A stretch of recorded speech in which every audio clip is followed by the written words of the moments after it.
away. I can't feel farther away. Wait on a moment to say that I want you. You know that I want you. Oh, 저거 밑에. 저거? 에스파. across the road.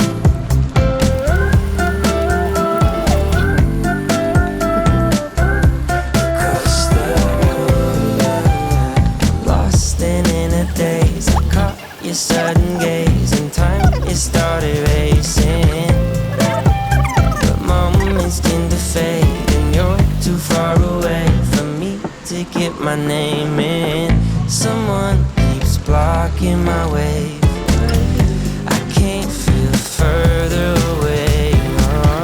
Wait on the moment to say that I want you.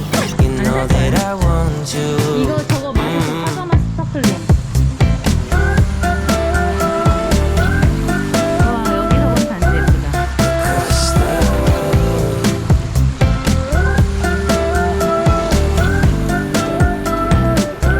여기 몰랐는데 이거 몬스테라 아니야? And if you could read my mind,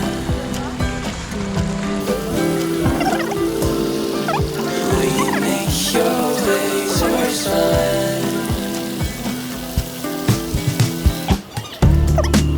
And if you could read my mind, will you cross this room tonight?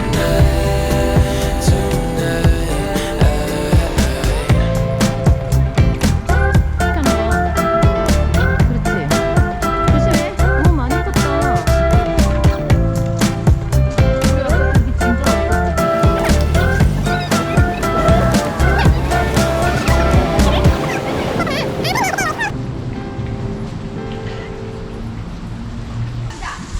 이건 사우나인가?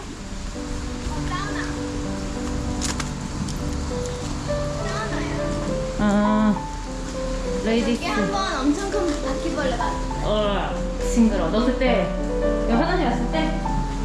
우와, 징그럽지 않았어? 여기 샤워실 있네. 여기 화장실.